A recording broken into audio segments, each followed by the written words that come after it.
જે મુરલીધર ધોરણ 11 વિષય ગુજરાતી કાવ્ય 17 ભજન કરે તે જીતે. કાવ્યનો સાહિત્ય પ્રકાર છે ગીત કાવ્ય. કાવ્યના કવિ છે મકરંદ દવે. સૌપ્રથમ કવિ પરિચય. મકરંદ દવે જન્મ 13/11/1922, અવસાન 31/1/2005. કવિ, નવલકથાકાર, નિબંધકાર, ચરિત્રકાર અને અધ્યાત્મ સાધક મકરંદ વજેશંકર દવેનો જન્મ ગોંડલમાં થયો હતો. માધ્યમિક સુધીનું શિક્ષણ ગોંડલમાં, રાજકોટ આર્ટ્સ કોલેજમાં દાખલ થયા પછી 42ની લડત માટે ઇન્ટર આર્ટ્સથી અભ્યાસ છોડ્યો. અનેક દૈનિક પત્રો, સામાયિકો સાથે તેઓ જોડાયા અને સાહિત્યિક પત્રકાર તરીકે તેમણે નોંધપાત્ર કામગીરી કરેલી છે.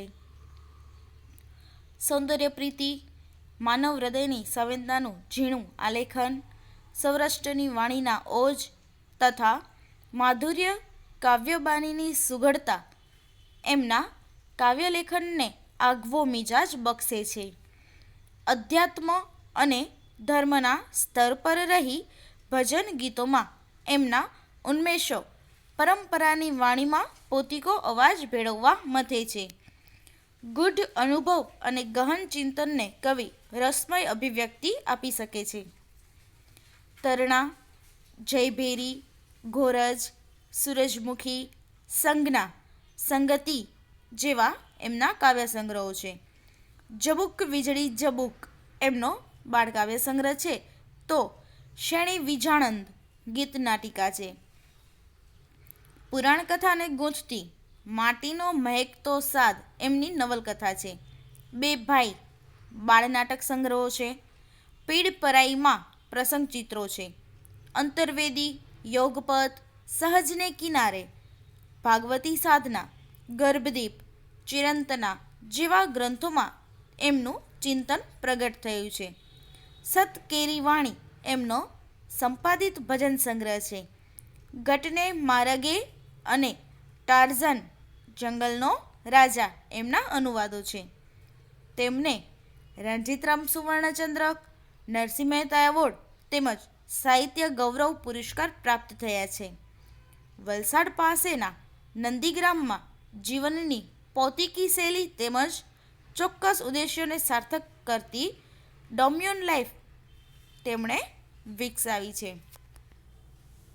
હવે કાવ્યમાં શેની વાત કરી છે તો કે ભજન કરે તે જીતે કાવ્યમાં કવિ કહે છે કે પરમાત્માને મૂલવવા જશો તેનાથી કોઈ અર્થ નહીં સરે, પણ જે સાચા હૃદયથી પરમાત્માનું ભજન કરે છે તે હંમેશા જીતે છે. આથી કવિ માનવીને ભજન કરવાનું કહે છે. કાવ્યને સમજીએ.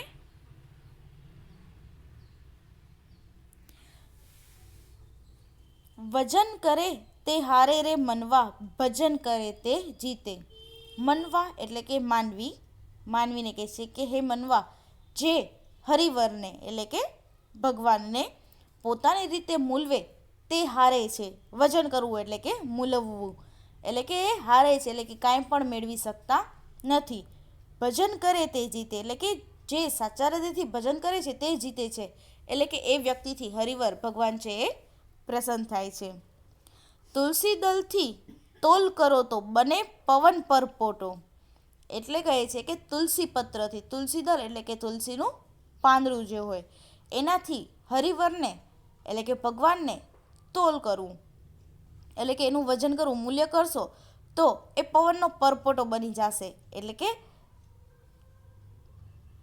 એનાથી હરિવરને પામી નહીં શકાય. અને હિમાલય મૂકો હેમનો તો મેરુથી મોટો, અને તેમની પાસે હેમનો હિમાલય, હેમનો હિમાલય, હેમ એટલે કે સોનું, કે હિમાલય જેવડો સોનાનો પર્વત મૂકો, અર્થાત એનો અર્થ શું તો કે અઢળક ઘણી બધી સંપત્તિ મૂકશો છતાં પણ એ રીઝવશો તો પણ એ રીઝશે નહીં, એટલે કે એ માનશે નહીં. કેમ તો કે મેરુથી મોટો, કેમ કે એમની પાસે તો એથી મોટો સોનાનો મેરુ પર્વત એ છે એ ભગવાન પાસે છે. આ ભારે હળવા હરિવરને મૂલવવો સી રીતે, એટલે કે આમ ભારે અને આવા હળવા હરિવરને ભગવાનને મૂલવવા કઈ રીતે, એટલે કે એને કઈ રીતે આંકી શકાય?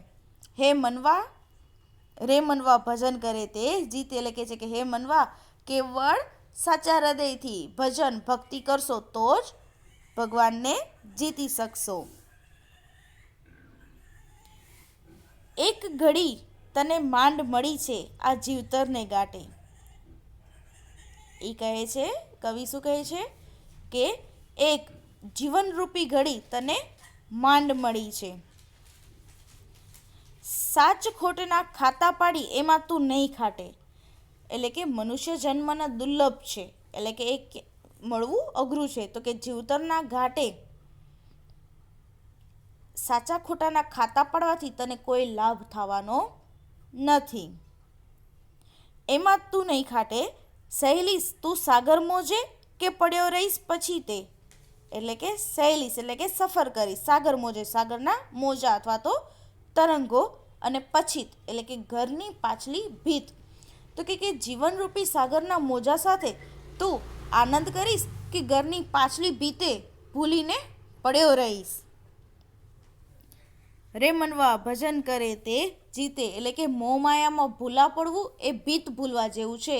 એટલે કહે છે કે મનવા એટલે કે માનવી, ભજન કર તો તું જીતીશ, એટલે કે જે ભજન કરશે એ જીતશે, એની જીત થશે.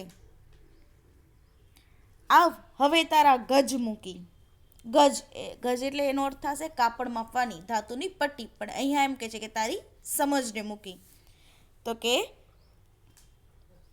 આવ હવે તારા ગજ મૂકી વજન મૂકીને ભરવા, કે હવે તારા ગજથી મૂલવવાનું છોડી દે, નાહકનું આવી કઢંગી રીતે મૂલવવાનું છોડી દે. નવલખ તારા નીચે બેઠો ક્યાં ત્રાજવડે તરવા, એટલે કે હરિવર છે એ નવલખ તારા નીચે બેઠા છે. નવલખ એટલે કે 9 લાખ જેવા, ત્રાજવડે એટલે કે ત્રાજવે, તો કે એ તો તારા નીચે બેઠા છે, એટલે કે હરિવર 9 લાખ જેવા તારા જેટલા અમૂલ્ય છે, એટલે કે 9 લાખ જેટલા હરિવર છે એ મૂલ્ય છે તારા માટે. એને તું કયા ત્રાજવે તોડીશ, એટલે કે એને તું કયા માપદંડથી મૂલવીશ, કઈ રીતે મૂલવી શકીશ? 14 ભુવનનો સ્વામી આવે ચપટી ધૂળની પ્રીતે, તું કેવળ એને ચપટી ધૂળ જેટલો પ્રેમ કરીશ, એટલે કે થોડી ઘણી પણ ભક્તિ કરીશ તો 14 ભુવનના જે સ્વામી છે, ભગવાન છે, તારી પાસે આવશે. એટલે કે એને સોના ચાંદી પૈસા કાંઈ જ જોતું નથી, ખાલી એક ચપટી ધૂળ, થોડીક એવી ભક્તિ કરશો તો પણ ભગવાન છે એ તમારી પાસે આવશે અને તમારી ઉપર પ્રસન્ન થશે.